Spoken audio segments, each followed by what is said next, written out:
But the issue that has got most of you going, and I'll be honest, I kind of missed it, and I'll explain why, has been the idea that someone's ethnicity is taken into account when deciding if they get surgery in the public system. And I guess the reason I wasn't surprised at this has been the case, or was the case prior to health reforms in Wellington, in the Capital and Coast DHB area, for elective treatments and surgery, has been the case for a couple of years, that if you were Pacifica or Māori, that would give you some points advantage as doctors rank people on what elective surgeries and procedures they might get. I was also given to understand at the time I covered that story that it would be introduced to the rest of the country, and indeed it seems it will be. It will become standard practice to use ethnicity, which is linked to socioeconomic status, as a way to ration or order the provision of public health services. And boy, have we gone nuts about that. And someone who has understood the public disquiet about that and has made some strong statements about it and vowed to reverse this policy is the leader of the ACT Party, David Seymour, who joins us by video link now. Boy, David, this has got people going, hasn't it? Because it really hits, it's a very personal thing, whether you get health care, whether you stay alive or not. Well, it doesn't get much simpler than that, Sean. You can be a person who's waited longer, in greater need in the doctor's judgment, and yet fall back down the queue. And sometimes missing an operation can be life and death. So you can understand why people would be worried. Now, I know people will say, but ultimately the doctors will always put clinical need first. If that's true, then there's no need to have this ethnicity component in operation times. And I think what you've seen in the last 24 hours is Labor trying to have their cake, eat their cake and have it too, where they've been saying, it's not really that important and we'll make sure there's no real discrimination. If the government is committed to serving people based on need, they should simply remove the ethnicity component from this mathematical formula. Yeah, because otherwise... it's that simple, and that's what we're campaigning to do. Because it would seem to be there's a fundamental truth here. Either it is discrimination based on race or ethnicity, or it's just a meaningless virtue signal. The only purpose of having ethnicity as a factor is that sometimes ethnicity will override the other criteria, such as clinical need, time spent on the waiting list,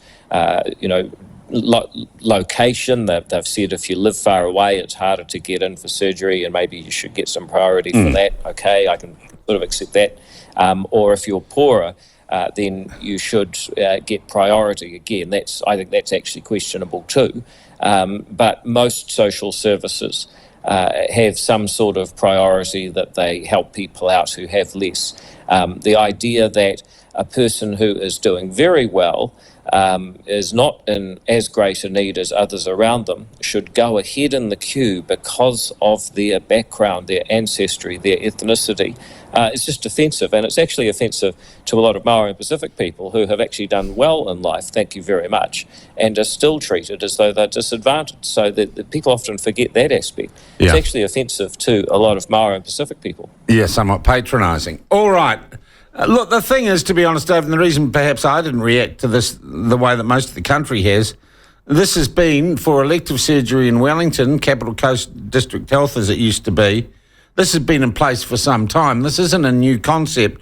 Why didn't you kick up Bobsy Die about it before? Well, I've been hearing from people coming into my office saying, look, this is happening. And I say, look, if we can really nail this down, we need someone to go on the record, or we need clear documentary proof, then we will put it out there. Now, you may have had it earlier, but the first time I've seen that was a newsletter that we got hold of from within internal communications at Auckland Hospital, which unequivocally pointed out that this was happening. That allowed us to publicise it. and now more people have had the courage to actually go on record and talk about it. So apologies if we missed an earlier chance, but we've taken the first chance we had. Yeah, all right. I guess, too, this raises a really interesting question. And I suggested yesterday that anyone involved or checking into a hospital or getting involved in the health system should simply declare themselves to be Māori and Pacifica all at the same time to ensure they get the best treatment possible. And that comes to the question, David, what is legally a Māori and how do you? I mean, I can identify as a woman, or my teacher gets fired if they don't agree with me on that.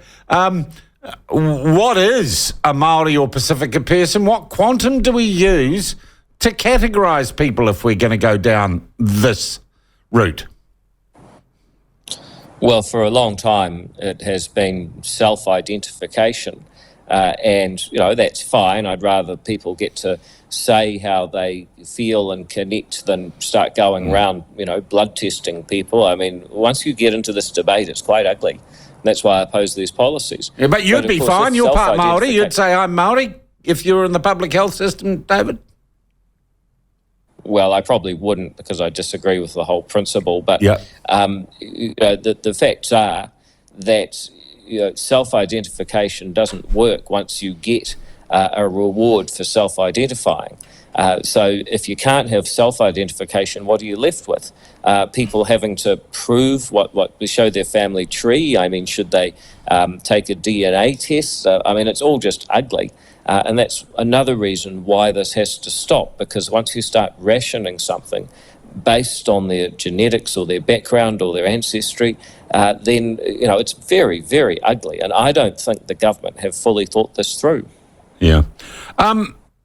How would you stop it if there's a change of government? How do you stop it? Do you pass a blanket law that stops anything like this in future, or do you just deal with this specific instance? So, first of all, yes, you would have to legislate in the Public Service Act that they can't discriminate based on ethnicity. Second of all, we have laid this out in our paper, Democracy or Co-Government. When ACT talks about this stuff, usually there's a paper. We've laid it out in some detail. And democracy and co-government is about defining the principles of the treaty, removing race-based references to legislation. But the third part, which is maybe the most important right now, is getting the public service to work hard on using proper data to identify where the real need is. Because if you are targeting people that have risk factors for health, say they live in a remote location and can't travel to hospital easily, say they have low income, say they have been on a waiting list for a long time, say the doctors say they're in great clinical need. If you have all of those things in place, then you will catch people who are Māori and disadvantaged. You won't catch people who are Māori and doing quite well, thank you very much. You will catch people who are non-Māori but have the same disadvantages that you think or that the current policy assumes all Māori have. So once you start doing your job properly as a public service and targeting the needs using good data and good policies, then you don't have to do this lazy and divisive race-based approach. Right, and that's interesting, because if this was such a good policy idea, it would have taken mere hours for that data to have been provided and the logic of this situation to have won out. Well, I think in some of the stuff that one of your competitors has reported, they've shown how a person who was ahead on the list based on the criteria got overtaken due to the ethnicity factors. So actually the other factors are lining people up based on their need. It may be that they don't need to do much more other than remove the ethnicity factor. But I think when it comes to healthcare, rather than looking purely at a person's ethnicity, the healthcare system should be asking... Yeah, but it never was. In this system, you misrepresent. It's one of 5 factors, I think. 1 of 5, yes. Yeah, 1 of 5. So it's not looking at people purely on their ethnicity. In fact, my understanding, well, from the rather sketchy reportage we've had so far, is that this isn't, if you like, weighted as the most dominant factor when deciding who's where on a waiting list. No, it's not. But imagine that you have used the first 4 factors. So doctor's decision on clinical need, time already spent on waiting list, remote location, deprivation or poverty. You've got all the people lined up according to that list. Then you add the 5th factor, ethnicity. The only effect of that is that some people actually overtake others who were deemed to be in greater need purely because of their ethnic background. So the only impact of adding this extra factor can be that people overtake people in greater need based on race. Yeah, and I can see the logic in that. Are the National Party with you on this? Well, they say they are, and they've said that they wouldn't use ethnicity as a ranking tool for waitlist. But I just make the point, as I often do, that the National Party have campaigned against a lot more Labour policies than they've actually reversed in office. One of the reasons I'm in ACT is, we're not kidding. We do want to change much of New Zealand's policy settings because they're not working and people can see they're not working, and what we need here is not more management but actually some leadership. Yeah, I hear you absolutely. David, while we've got you there and we are talking these issues, do you have any comment on the Scouts Association of New Zealand, who literally, while a meeting of Stop Co-Governance New Zealand, this is this organisation run by Julia Batchelor in Dunedin, the Scouts or the Scout volunteers who had accepted money and rented the hall out to Stop Co-Governance after lobbying from online activists, shut the meeting down with the assistance of police. Well, they should honour a contract, shouldn't they? I mean, if it's their property, they didn't have to sign a contract, which I assume they did, and if they accepted money, then that is an implied contract, and they should honour that contract. I think to reverse it in the middle of a meeting is not only bad manners, but also kind of silly, because clearly they've just drawn more attention to Julian Batchelor. He seems to get more attention over his venue disputes than what he's actually saying.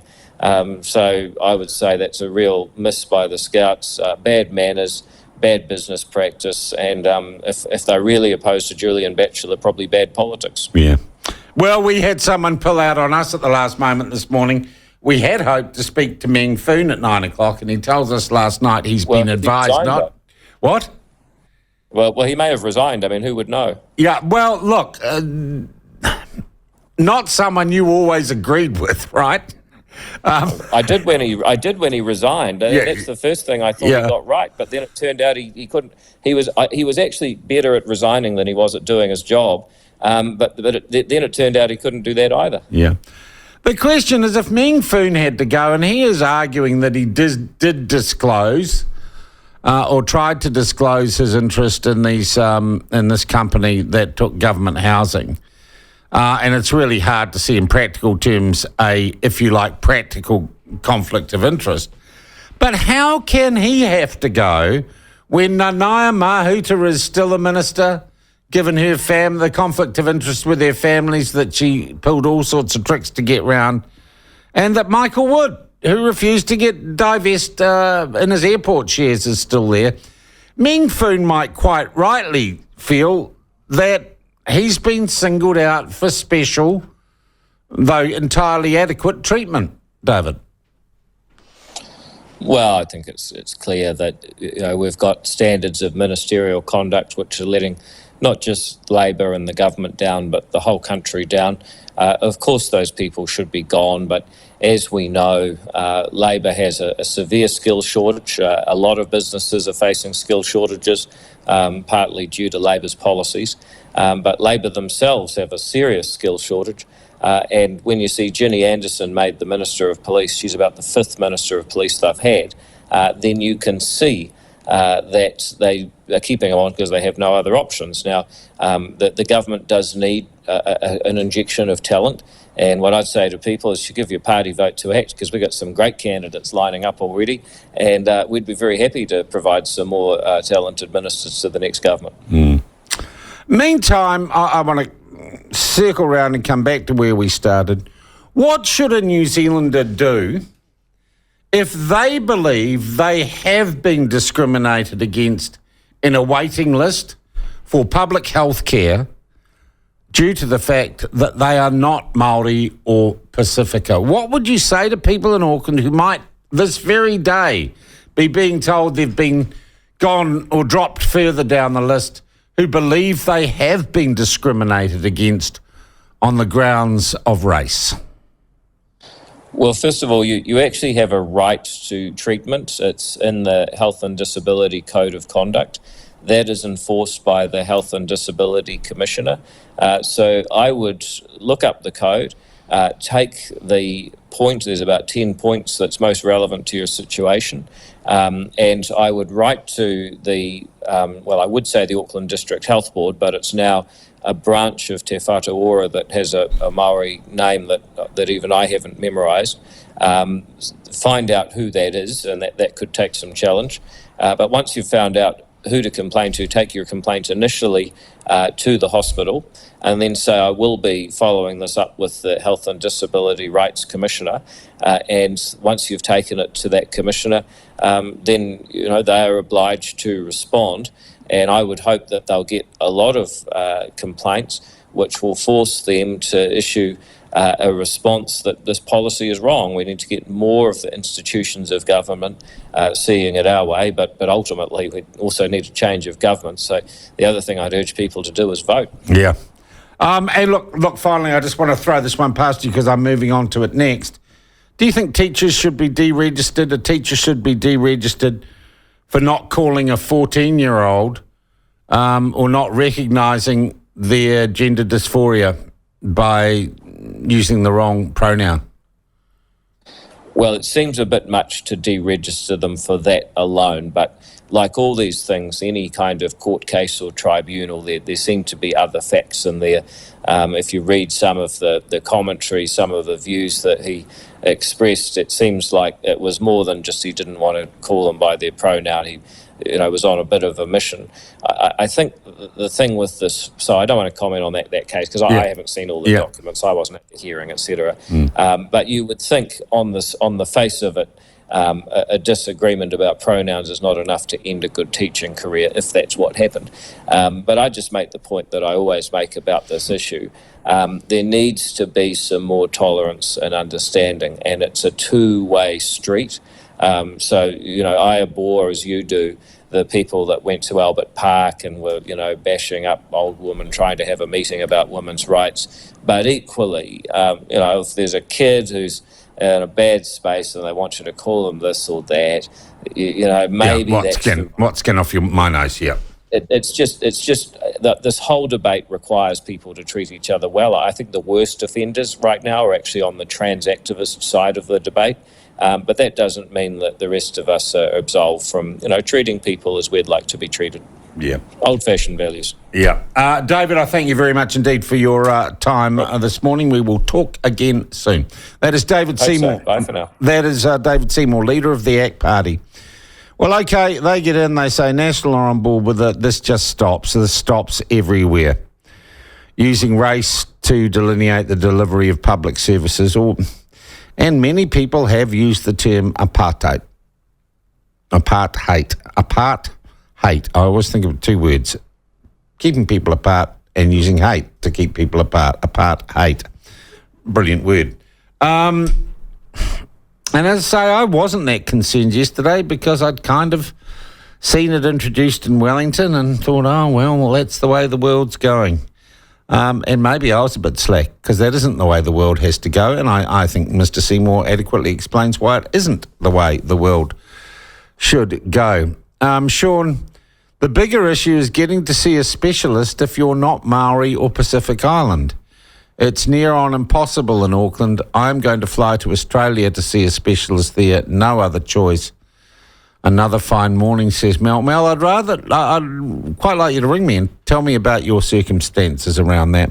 And I've got to say, I've probably had more to do with the public health system of late than I wanted to. And I'm back in for another procedure in a couple of weeks. In fact, it's week Friday. And I've felt that it's adequate. Well, I'm still swinging, aren't I?